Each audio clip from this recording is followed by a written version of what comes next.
Well, Georgia just went through their primary, and they have all kind of the issues. They are claiming is the largest turnout ever, over 1 million people. So why? Why is the biggest turnout ever? And why they continue to have problems? It seems like Georgia continue to have problems in their election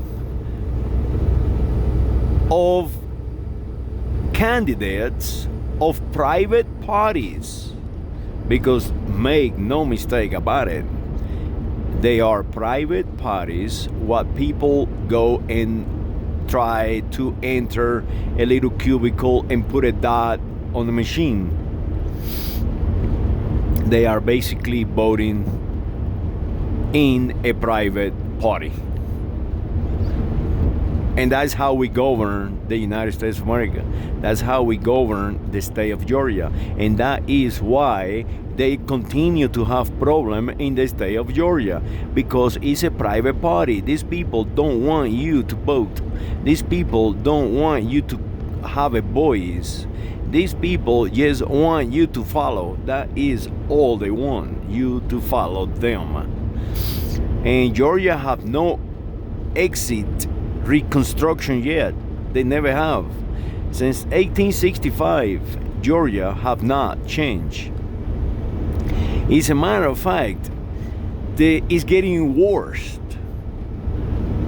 It's getting worse. Back in 1980, when I arrived in Georgia, I was a young buck and I was very naive. And all I wanted to do was have sex. And I went through every little southern belle in Georgia, and they loved me for it. And never occurred to me that these people that I was around really did not like me too much.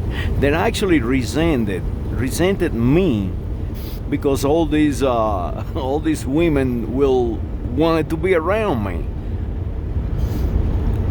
And guess what happened?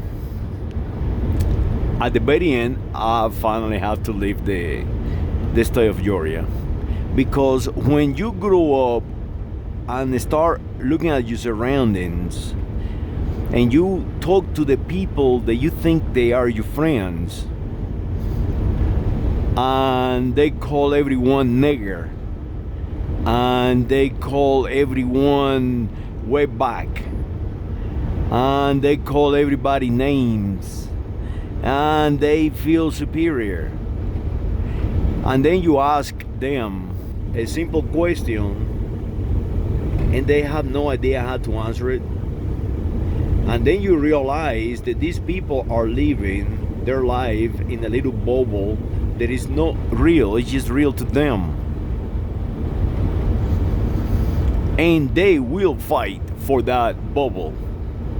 One example was back in I think it was 84 or 83, 84. I cannot remember exactly.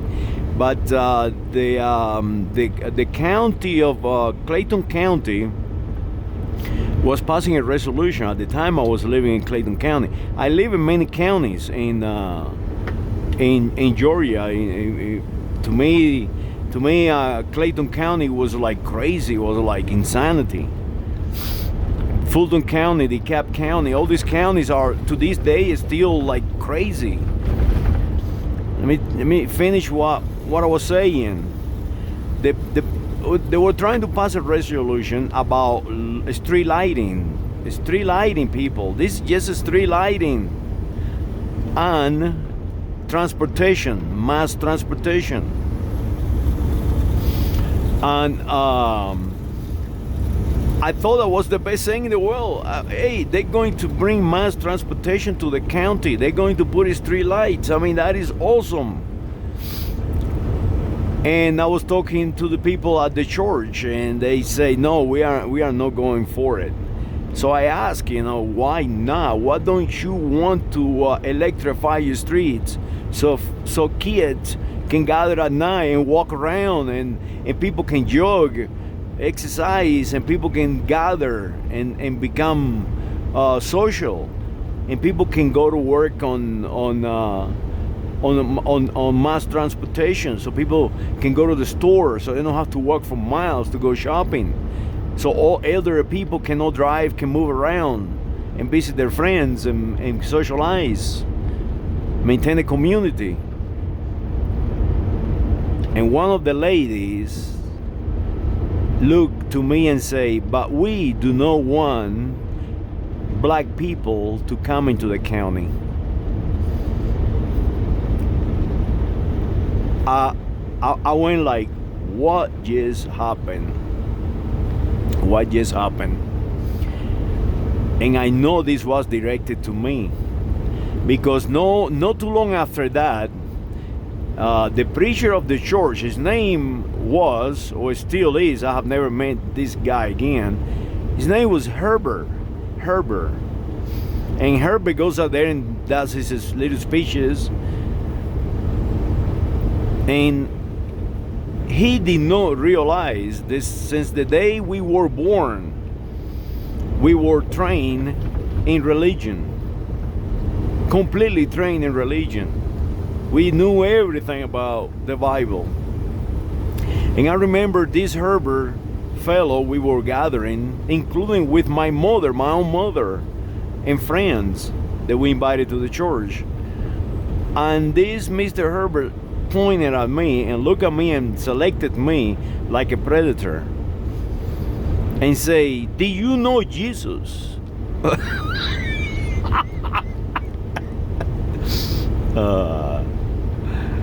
I look at my mother, and my mother looked at me, and she knew what was coming. She looked at me with this expression like, oh no, what is going to happen next? I look at Mr. Herbert and say, yes, I do know Jesus, because this woman, and I point to my mother, she has expanded her entire time with me since the time that she has me, teaching me about my culture, about my language, about who was Jesus Christ. And then I follow up, and my grandfather wrote the Bible. Mr. Herbert looked at me like, what just happened? This guy's crazy.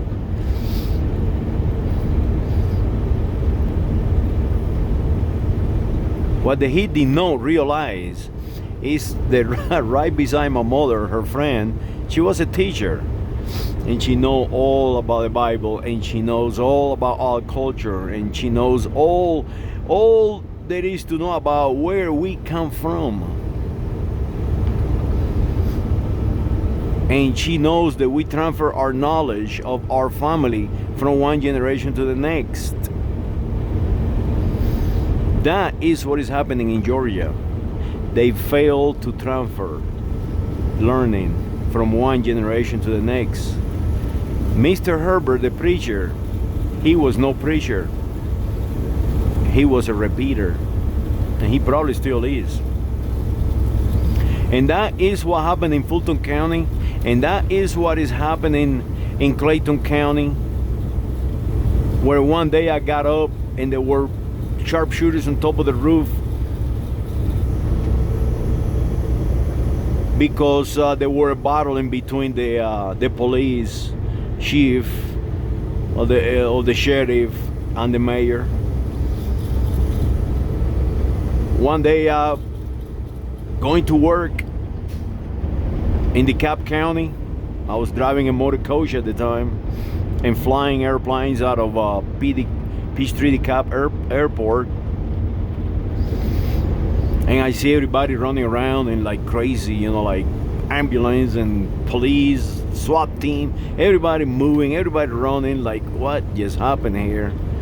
And the next day I read on the newspaper the incumbent sheriff shot dead in his house, in the front yard of the sheriff elect. That is how crazy these people are. This how insane these private parties have become. They are no longer governed the people of the United States of America. We the people have lost control of our government and our institutions. Our institution, the workers, the people who work on all these institutions, they are completely conditioned and afraid,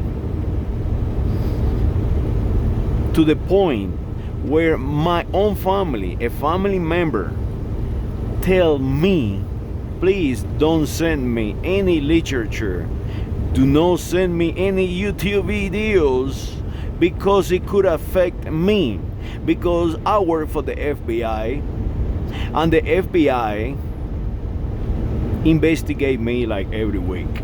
That is where we are, people. The family members are afraid to talk to their own families for a job.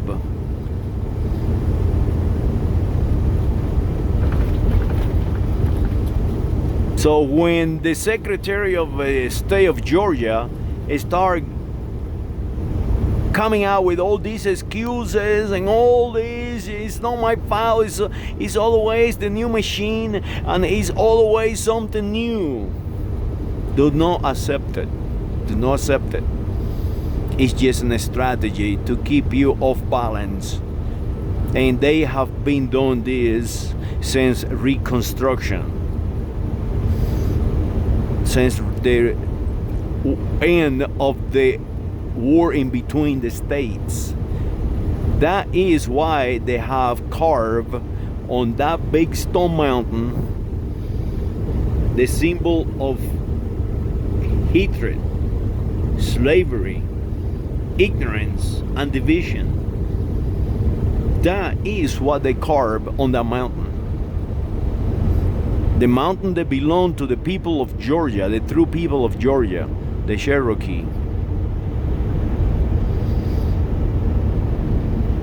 That is the reality of the United States of America. And as you see people fighting back around the world, because this fight have become a world fight, the question is, who is creating the conditions for the fight? Who is leading the fight? Is it the people, or is CNN, or is NPR, or is BBC destabilizing these countries? Because I see the people of these countries with signs in the English language, not in their own language.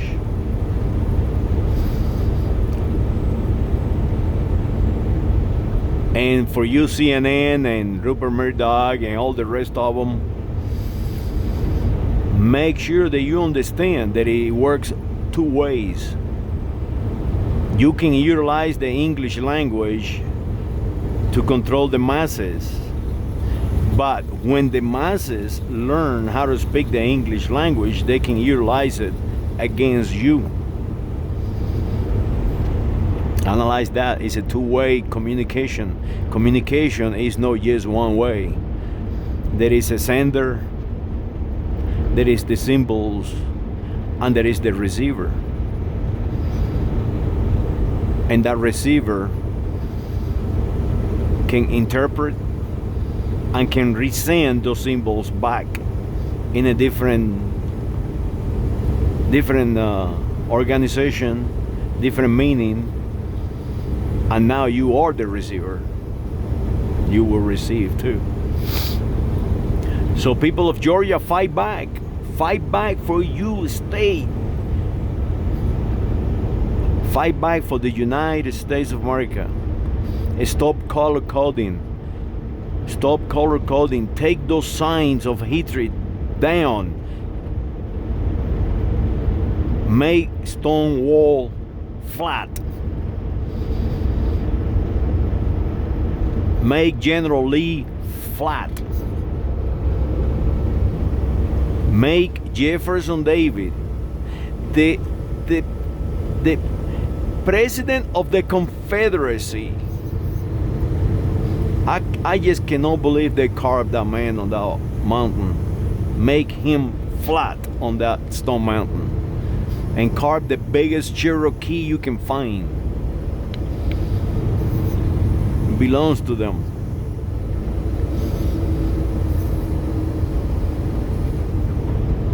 God bless the United States of America. God bless the American continent.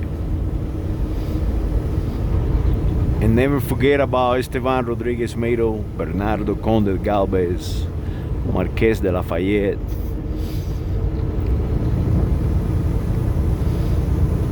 and so many others. They died for the creation of the state of Georgia and the United States of America. Saludos.